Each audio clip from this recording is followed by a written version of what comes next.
glories to Sangha devotees, all glories to Sangha devotees, all glories, all glories, all glories. Bhagavate Vasudevaya. Om Namo Bhagavate Vasudevaya. Om Ajnanatimirandhasya Jnananjanashalakaya Chakshurmilitam Yena Tasmai Shri Gurave Namaha. Namo Om Vishnupadaya Krishna Preshthaya Bhutale Shrimate Bhaktivedanta Swamiti Namine. Namaste Saraswati Devi Gauravani Pracharani Nirvishesh Shunyavadi Paschatya Deshtarani. Jai Sri Krishna Chaitanya Prabhu Nityananda Sri Advaita Gadadhara Srivasadi Gaurabhakta Vrinda. Hare Krishna, Krishna Krishna, Hare Hare, Hare Rama, Rama Rama, Hare Hare.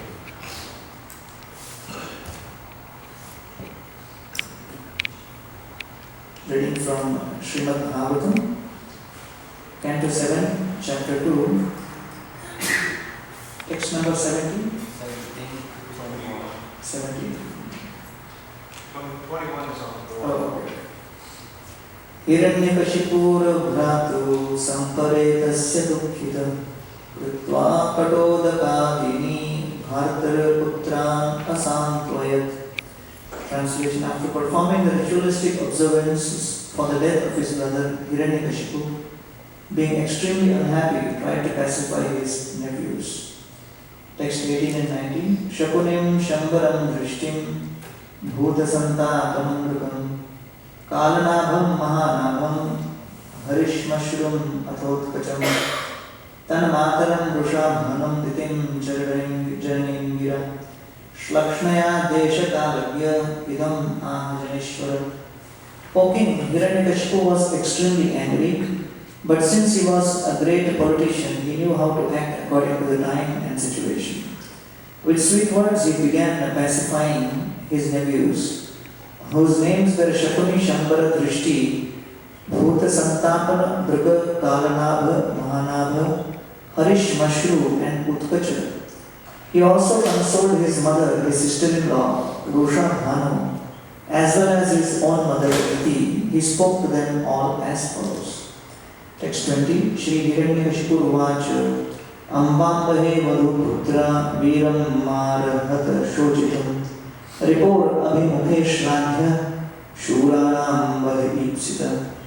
Hiranyakashipu said, My dear mother, sister-in-law, and nephews, you should not lament from the death of the great hero, for a hero's death in front of his enemy is glorious and desirable. Text 21. Bhutanam Iha Samvasa Prapayam Iva Suvrate Daivena Ekatra Nitanam Unnitanam Swakarmabhi Bhutanam Iha Samvasa Prapayam Iva Suvrate Daivena Nitanam Unnitanam Swakarmabhi Bhutanam Iha Samvasa Prapayam Iva Suvrate Daivena Nitanam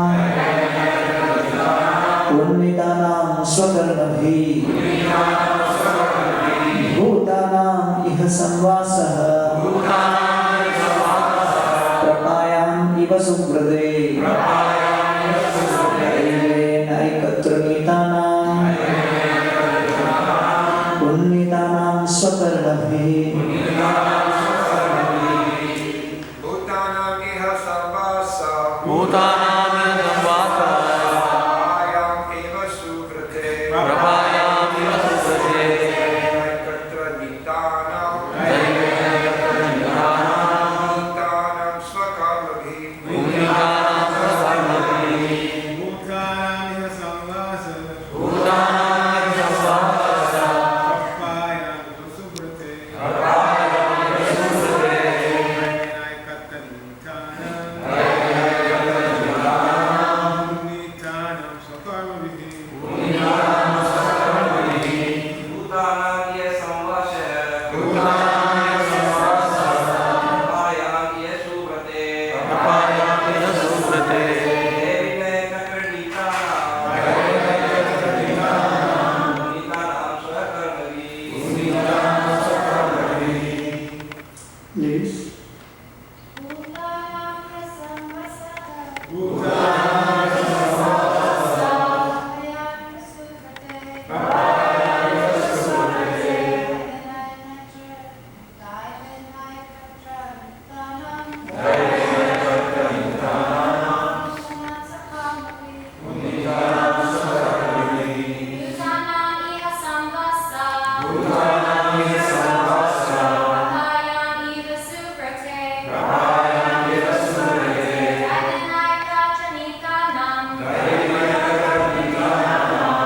in this material world. Samvasaha, the living together. Prabhayam, in a place for drinking cold water. Eva, like. Subrate, O my gentle mother. Daivena, by the superior arrangement. Ekatra, in one place. Nitanam, of those brought. Unnitanam, of those led apart. Swakarmabhi, by their own reactions. Translation and purport by His Divine Grace A.C. Bhaktivedanta Swami Srila Prabhupada. My dear mother, in a restaurant or a place for drinking cold water, many travelers are brought together, and after drinking water they continue to their respective destinations. Similarly, living entities join together in a family and later, as a result of their own actions, they are led apart to their destinations. Prakrite kriyamanani gunai karmani sarvasha ahankar vimudhatma kartamati manyate. The bewildered soul, under the influence of the three modes of material nature, thinks himself the doer of activities which in actuality are carried out by nature. All living entities act exactly according to the directions of Prakriti, material nature, because in the material world we are fully under a higher control. All the living entities in this material world have come here only because they wanted to be equal to Krishna in enjoyment, and thus have been sent here to be conditioned by material nature in different degrees. In the material world, a so-called family is a combination of several persons in one home to fulfill the terms of their imprisonment. As criminal prisoners scatter as soon as their terms are over and they are released, all of us who have temporarily assembled as family members will continue to their respective destinations. Another example given is that family members are like straws carried together by the waves of a river. Sometimes such straws mix together in whirlpools and later, dispersed again by the same waves, they float alone in the water. Although Hiranyakashipu was a demon, he had Vedic knowledge and understanding. Thus, the advice given to his family members, his sister-in-law, mother and nephews was quite sound. The demons are considered highly elevated in knowledge, but because they do not use their good intelligence for the service of the Lord, they are called demons. The demigods, however, act very intelligently to satisfy the Supreme Personality of Godhead. This is confirmed in Srimad Bhagavatam as follows. Atah kumbir vijan sreshta varnashrama vibhavasha swanashtitasya dharmasya samsiddhir haridosha.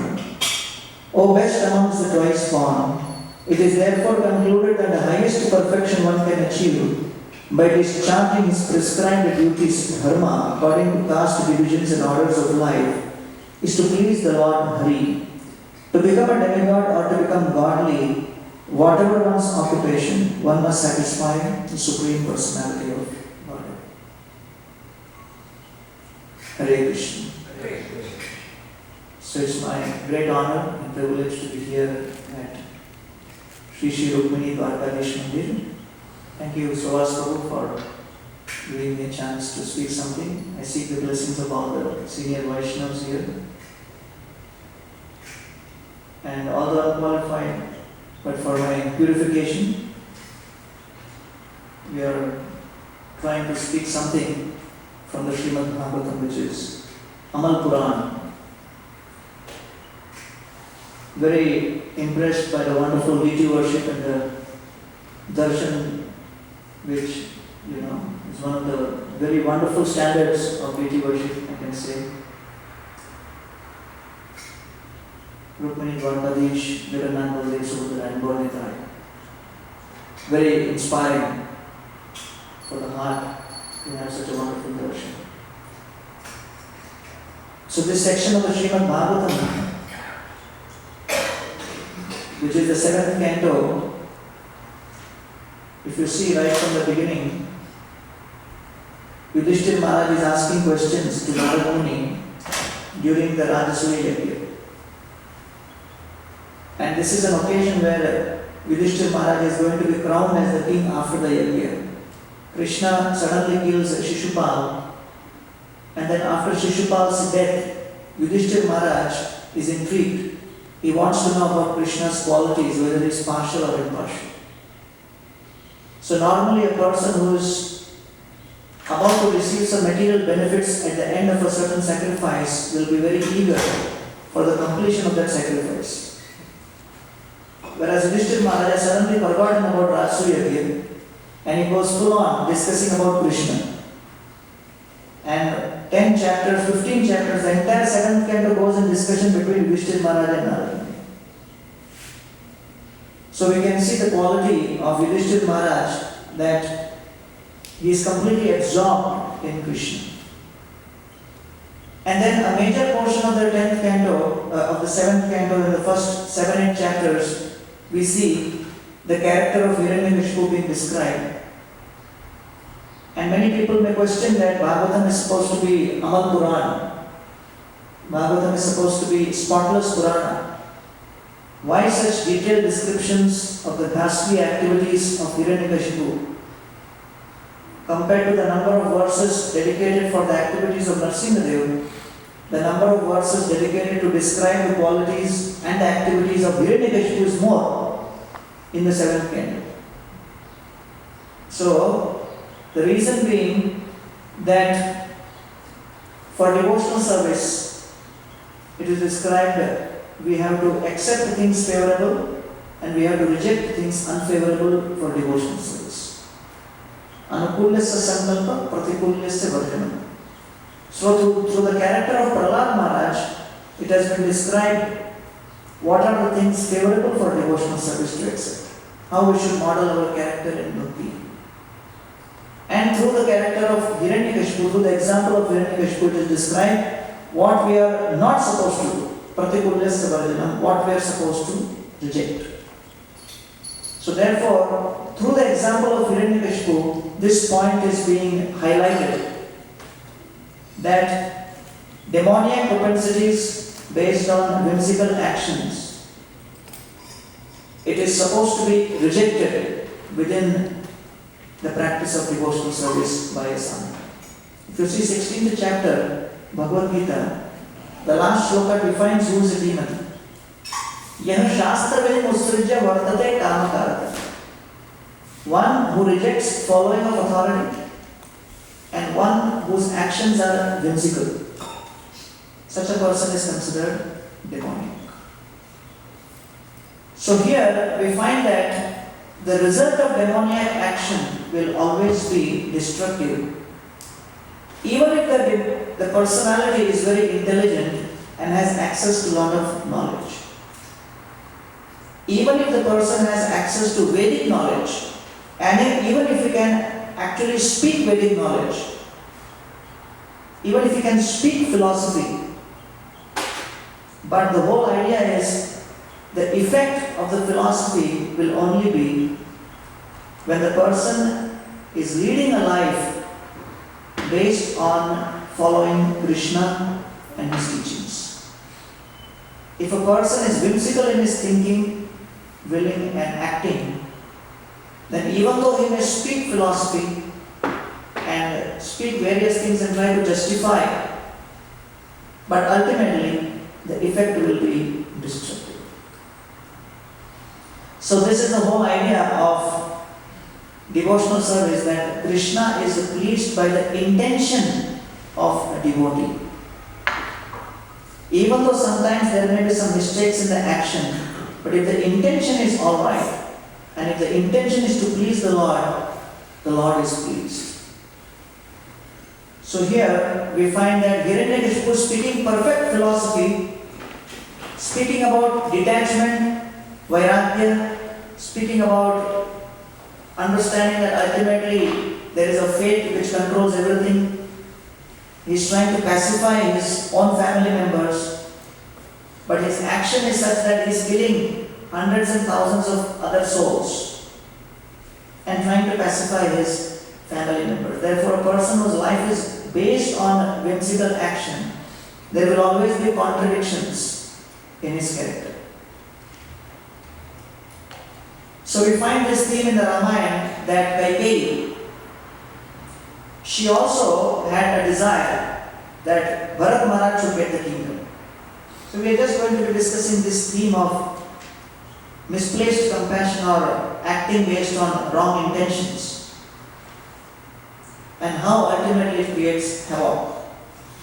Even though the person may be very knowledgeable and everything, it doesn't have the intended effect. So Kaikeyi, she just sent Ram away.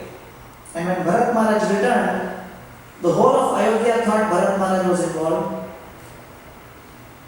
Vasishtha Rishi thought he was involved. Guha thought he was involved. Bharadwaj Rishi thought he was involved. And Lakshman thought that Bharat Maharaj was also involved in the conspiracy. Although Bharat Maharaj did not have anything to do with it. So it is described that when Bharat Maharaj goes to offer the fire to Dasharatha Maharaj's body, Vasishtha Rishi stops him and says that Dasharatha Maharaj before dying, he said that even Bharat was involved in this conspiracy along with Kaikeyi, therefore he should not be allowed to touch my body. He should not be allowed to perform my funeral rites. So Bharat Maharaj was so agitated, he told Vasishtha Rishi, you brought me to perform this funeral ceremony to tell me this? And just imagine the pain Bharat Maharaj has to live with. If we know that someone who we loved a lot left their body having a totally wrong conception about us, totally misunderstanding our intentions, and there is no way, no opportunity to clarify that misconception. What an emotional weight that is. So therefore, Sri Vaishnava Acharyas like Vedanta Desika and Govinda Raju, they explain the word Bharata means Bharvahi iti Bharata. The character of Bharat means one who has the capacity to practice devotional service in spite of a lot of heavy load. He had the capacity to accept a lot of load. So therefore, most people would break down under emotional trauma if they felt that, this is the situation of someone so near and dear to me that he went away thinking about this, about me. But Bharat Maharaj, his devotional service continued on without any reservations. Ahayatumi apratimita. So therefore, Kaikeyi had her intention, her idea of what love for Bharat would be. But because of Kaikeyi's misplaced compassion, so Bharat Maharaj had to suffer.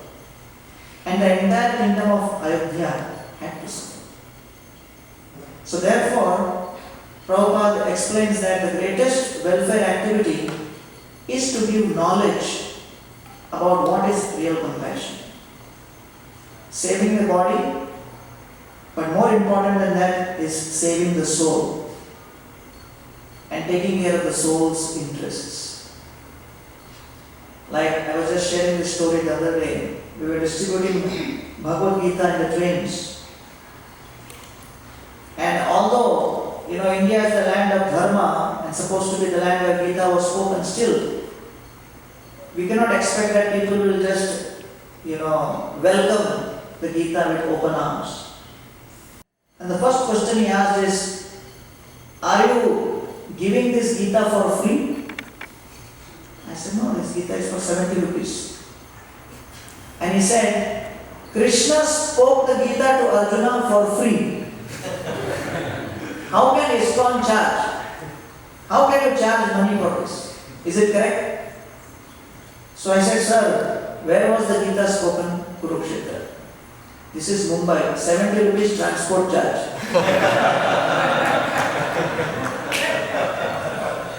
So many things we are willing to pay for.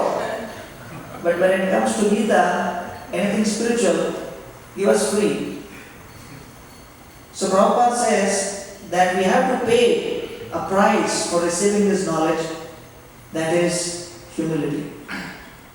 We have to have the willingness to hear this. Therefore, in this pastime, we see that Kaikeyi was totally whimsical. Although she had a lot of intelligence, she had even love for Ram. But she thought that this way I can serve the interests of Bharat the best. Created havoc. We have the example of Bharat Maharaj. He saw the deer and he just thought that the best thing for me to do is take care of this deer. So if you read the 5th canto, the verse describes Bharat Maharaj as Mahabhagavata. That means even if one is at a very elevated stage of devotional service, one always needs proper guidance. And in the Chaitanya Charitamrita, Prabhupada gives the example when Lord Chaitanya Mahaprabhu was experiencing ecstasy. So somebody asked him, why you are displaying so much of ecstasy? What's going on? So Lord Chaitanya Mahaprabhu actually went to ask Ishwar Puri, Kiba mantra dila gosai, kiba tara bol, japite japite hoila pagal. What mantra you have given me, my dear Ishwar Puri? I do not understand the power and glory of this. Kiba tara bol, what is the power of this mantra? As soon as I start chanting, hoila pagal, I am becoming mad. So Prabhupada writes in the purport, this is a very proper standard that even at the stage of transcendental ecstasy, Mahaprabhu wants to consult things with his authority. Chaitanya Mahaprabhu is going back and consulting. Why I am getting this ecstasy? What is the purpose of this ecstasy or how this ecstasy is coming about? So one may think that the whole idea of accepting guidance and following some line of authority may only last till a certain stage. But Prabhupada says no. This is a very safe mode that we always accept the guidance and blessings of senior Vaishnavas. And in the Bharat Maharaj pastime, this point is brought about that he had all the good qualities, but he did not have the luxury of the association of devotees. So Bhagavatam explains to have the great, amongst all the luxuries which are available in the 14 worlds, we may be sometimes regretting or lamenting that I could not afford this luxury, I could not get that luxury, I could not get this one, that one. But actually speaking, the most amazing luxury which anyone can have is the association of devotees. Durlabho manavo deho Dehina Akshana Bhankura Tatrapi Durlabham Manye Vaikunthi Priyadarshana. To have human form is rare, but even rarer than human form is to get the association of devotees in the human form of life. That is the greatest luxury. So because Bharat Maharaj, he did not have that. So therefore, nobody was there to have a watch over him and there was no check and balance. And then he gradually went away. Somebody asked Srila Prabhupada that I am practicing Krishna consciousness, but sometimes I feel I am in Maya. Prabhupada said, actually you are always in Maya, sometimes you fall in Krishna.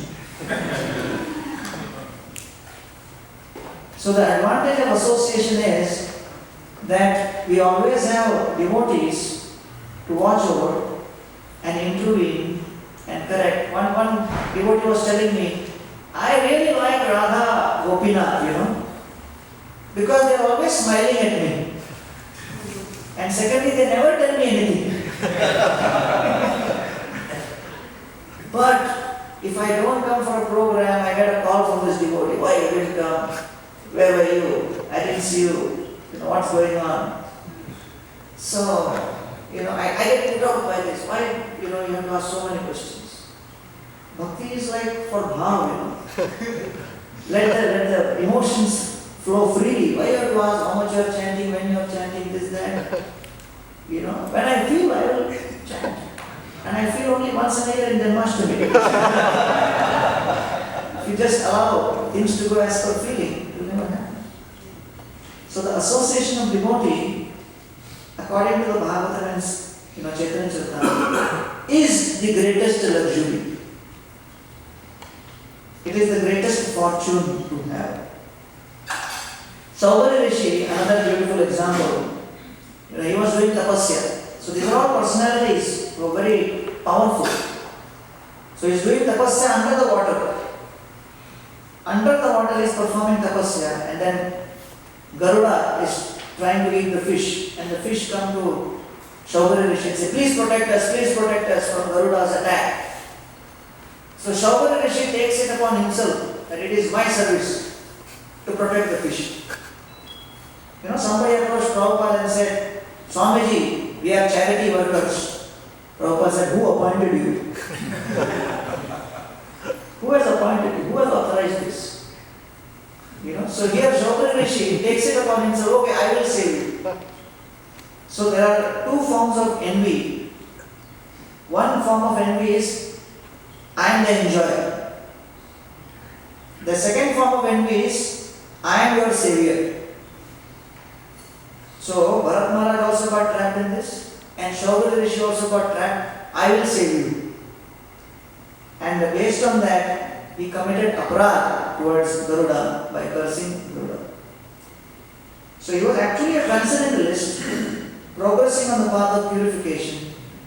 But because of this whimsical action, because he did not consult anyone, and he just decided to show some compassion to someone, it was misplaced compassion. So ultimately he had difficulty. Therefore, when we speak about purification through the process of bhakti, the most important aspect of purification which we are talking about is becoming free from the influence of false ego. And therefore, when we get initiated, we are given the name Das. We are given the name Das means that I will follow your will. I will follow the will of the Vaishnavas. I will follow the will of devotees.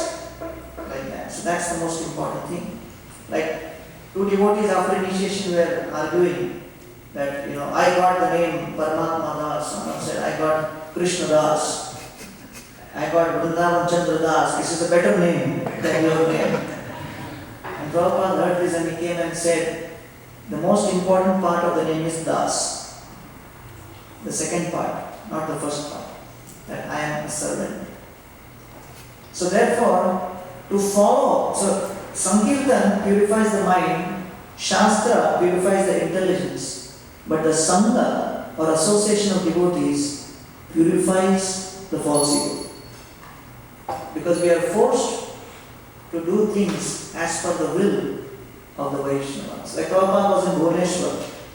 Gauranga Maharaj was translating Bhagavatam. Prabhupada requested Gauranga Maharaj to complete the Bhagavatam fast. And Maharaj said, I am busy with doing management, I cannot do this.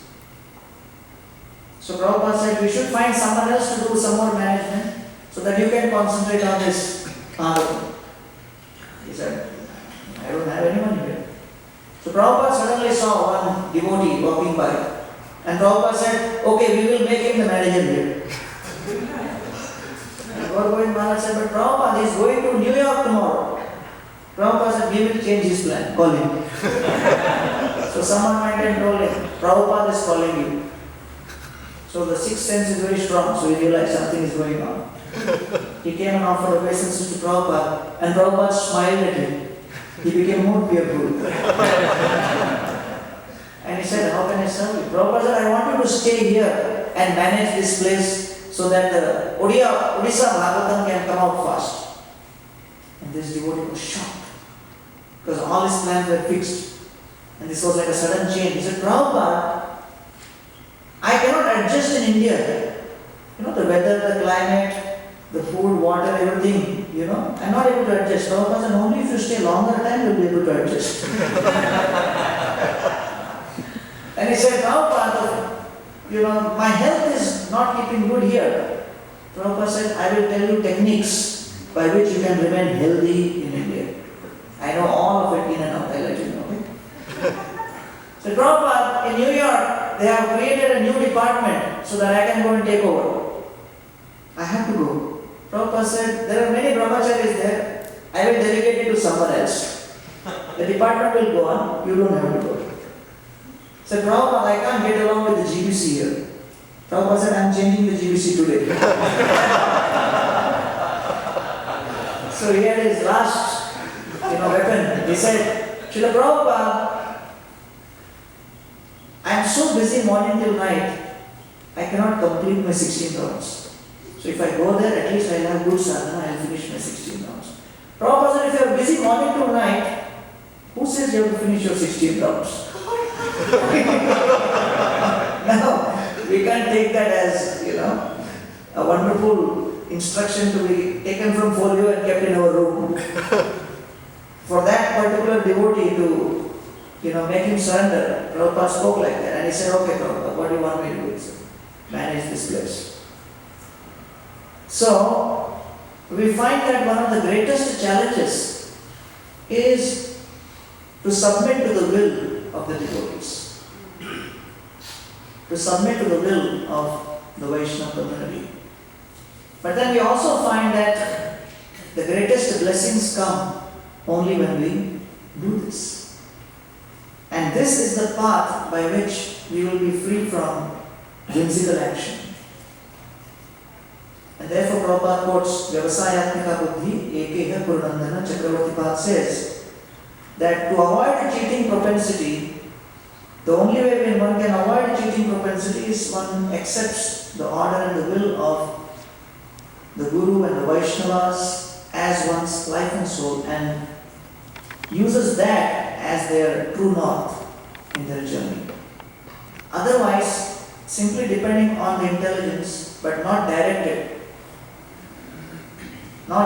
properly, we can see all of these examples how things manifest. So therefore, this particular section of the Srimad Bhagavatam where we find that Hiranyakashipu is actually trying to preach and express things which is not at all as per his character, but he's just trying to justify using a lot of philosophy.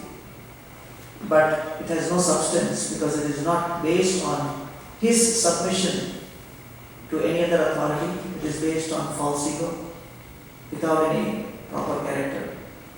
And the lesson to learn is that for us to follow Krishna consciousness with substance, although difficult, we need to accept this principle that we need to submit to the will of the Vaishnavas and then Krishna's blessings will unfold. Thank you very much.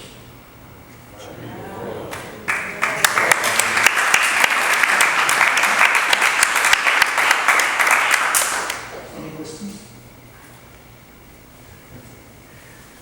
Yes. Thank you for a wonderful class. The topic of authority, which is not a very easy thing, I was just considering a few points, but see what you can expand in it.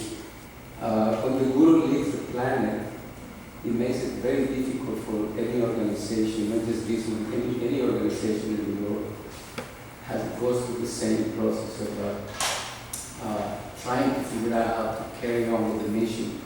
So we have the example of Prabhupada himself when he was with his God brothers, and of course for us Prabhupada is the greatest. But among his God brothers, there were some differences and they couldn't work together with him. So my point is that, like we need to say God brothers, among God brothers is more difficult. When the Guru is present, the Vani and the Bapu there, it appears that the Bapu is more easy for them because it's right there. Like you just gave the example of Govinda Maharaj and trying to, arrange something for his God brother. But when Prabhupada came, immediately all these obstacles were breaking away. So how could you, what would you advise or what to do for in the situations in which we find ourselves? Somebody can choose just, okay, I just read Prabhupada's books, I listen to these tapes, and that's my authority. As far as the GBC or sannyasis, they're my God brothers, So can you expand that and see, get some light on that? You want to take that?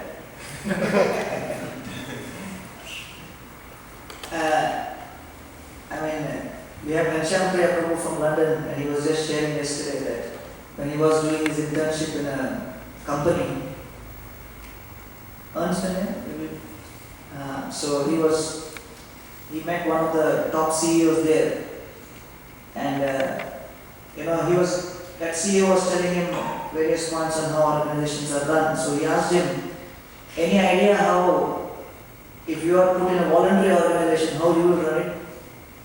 And he said, sorry, all my formula failed, doesn't work. So it's a big challenge because corporate organizations work based on incentives, whereas spiritual organizations and voluntary organizations run based on inspiration.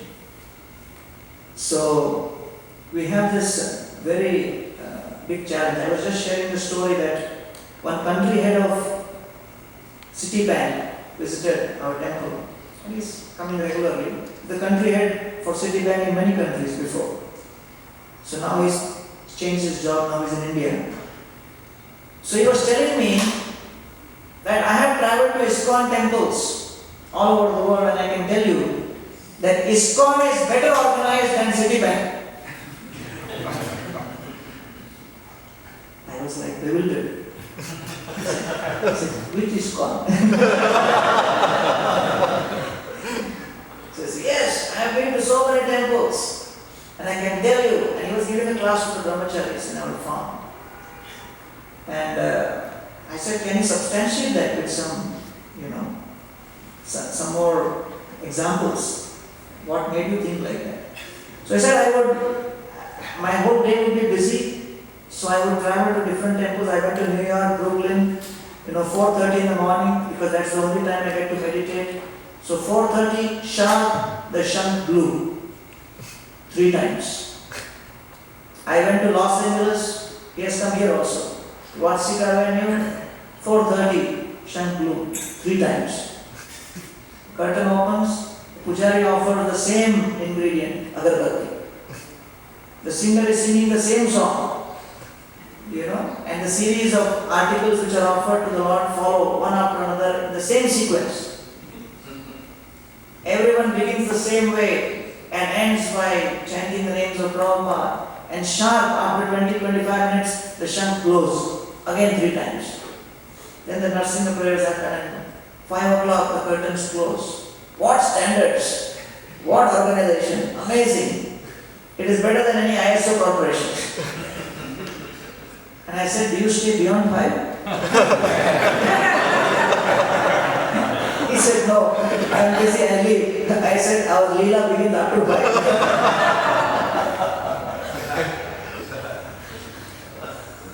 So in one sense, many times, there are various things Prabhupada has given us, and we may not even notice it because we are just, experiencing it every day.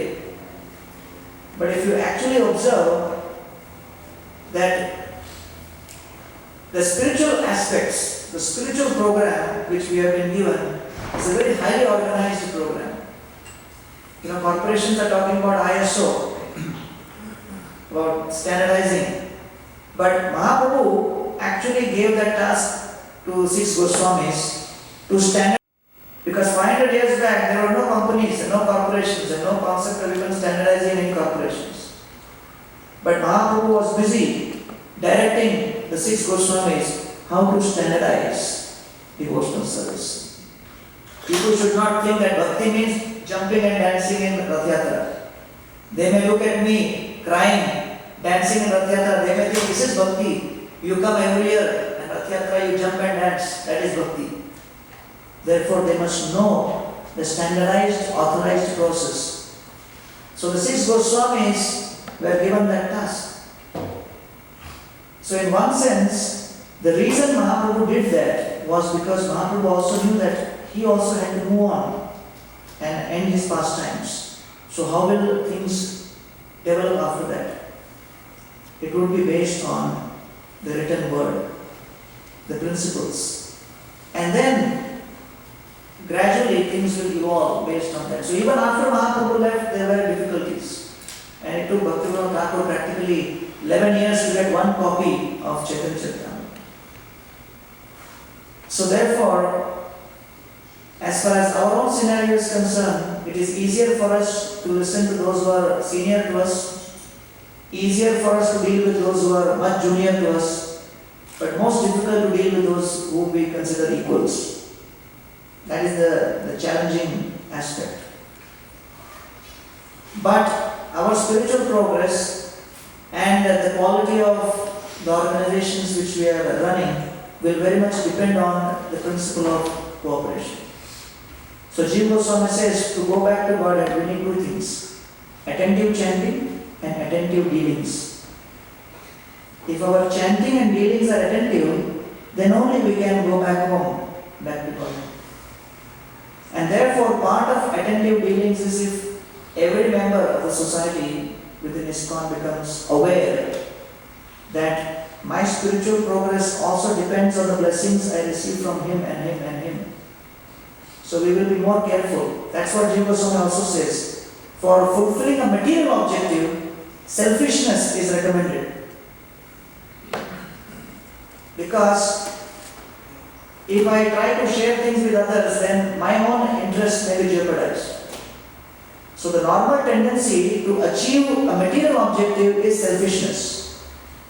But it says to achieve Krishna Prema, the only formula which will work is selflessness. The more we share with others, the more we serve others and receive the blessings, the more Krishna is pleased and he pulls us up. So therefore, it is very important for devotees as a whole to understand the principle that we have been given certain responsibilities, roles, tasks, and we don't have to be in anxiety about what someone else does. Because if we serve sincerely Krishna as per our capacity, right? According to our capacity and according to our talent, then Krishna is pleased with us. It is not a quantitative thing. Pleasing Krishna is not a quantitative phenomenon. It is a qualitative phenomenon, internal state of the heart. Just like I was giving a class somewhere in the outside Mumbai in some congregation. And I was thinking, because just a few days back I had heard Radhanath Maharaj giving class. And sometimes when Radhanath Maharaj gives class, he makes the sound of different animals also. Sometimes he kind of, probably he may have done sometime here also. Imitates the sound of a cow or a peacock or something like that. Or a Vrindavan monkey. So I was speaking about Krishna with the cows and everything. So I thought, okay, I have never tried this. And looks like it's a good technique to keep everyone awake and inspired. Let me try this. So I tried to make sound of a cow. I thought it was good. After the lecture, one gentleman came to me and said, which animal was that? I said, what do you mean? The whole pastime was about the cow. Naturally, it has to be cow. He said, Prabhu, sorry, it didn't sound like I said it was a Mumbai cow. So I was kind of, not inspired by that. So I never tried that stunt again. So in Krishna consciousness, we just have to be who we are and offer to Krishna, as per our capacity. We don't have the anxiety of trying to be someone else. So therefore, in the whole society of devotees, different people will have different talents and different proclivities, inclinations. But if everyone understands the common principle that we are trying sincerely to serve Prabhupada and Krishna and please, then the real transformation will only happen when at an individual level, the principles are in place. Otherwise, any amount of seminars or any amount of laws and bylaws or anything, anyone wants to mess around, they can do a lot to create chaos. Therefore, Prabhupada set up GBC, and therefore the GBC is trying to set up more and more systems in place. So if you see in the case of Vena, there was check and balance system in the Vedic society. Vena went off the track, but there was a whole body of Brahmanas who were watching over. So they did not allow him to act whimsically. They stopped that. So they killed the father, and the son was born, Prithu. And Prithu was full of good qualities. He did a lot of wonderful things, but at one point, his interactions with Indra created too much of heat. There was a competition, and that competition between him and Indra just created havoc. Because Indra was just becoming the founder acharya of Apasampradayas, making so many false sannyasis dresses. So again, there was a check and balance system. Brahma came and said, hey, you may be Prithu, you may be an incarnation, but you are going off, stop it. And then Lord Vishnu came, bringing Indra along with him, although Indra was the culprit. And Vishnu gave a whole lecture to Prithu. So Prithu Maharaj would have reacted, hey, whoa, you are all giving a class to me. What about him? He's the one who did all the mistakes. He's the one who attacked me. He says, no, you have to forgive. So therefore, the principle which Bhagavatam is demonstrating is the whole fight was on who will do the 100th horse sacrifice, yajna. Okay, it was a pious activity. To do a yajna is considered very pious. But even yajna, a highly pious activity, can create impious reactions. What is the scope for that impiety? False ego. So therefore, Lord Vishnu and Brahma intervened and said that, okay, performing yajna is dharma, but parodharma is not sacrificing horse, but sacrificing false ego. If you sacrifice the horse, you will get the position of Indra. You will be able to sit on the throne. But if Prithu Maharaj, you sacrifice your false ego, Vishnu says, you will sit in my heart. You decide where you want to sit. You want to sit on Indra's throne or you want to sit in my heart? So Prithu Maharaj, Indra both embrace each other. You continue sitting on your throne. I have found a better place. So therefore, if the principle is strongly understood by individual devotees of what Bhagavatam is actually trying to convey, what is the actual meaning of yajna, sacrifice? It is so clear through Prabhupada's purports that we can model our behavior based on that. And that's why Prabhupada spends so much of time not on counseling people on what they should do, what they should not do. He spent the most time in writing these books. Why? Because if we just follow the teachings and try to model our character and behavior based on these teachings, then practically there will not be any need for conducting major meetings, Ishta Goshti, which become Mushti Goshti, because the principles are not in place. So I think that all of you are doing a wonderful service of trying to share these books with as many people as possible. And that's going to be the basis, for ISKCON, the philosophy. Okay? Thank you. You have something? You have time? Yeah. Oh, thank you for a very enlightening, wonderful presentation. This question that Sessions Mark brought up comes up repeatedly as one that needs to be dealt with a little more directly. The factor that prevents us from surrendering the false ego to the Vaishnava community is the lack of understanding that Krishna is in complete control. And that's why Prabhupada made that his last statement. Krishna is in complete control, that is Krishna consciousness. If you realize that, if you accept that, then you can submit. Otherwise, all you see is the fault. But I know this person, I know he did this, or she said that, and it's difficult to surrender the false ego to the collective group where you see everybody's fault.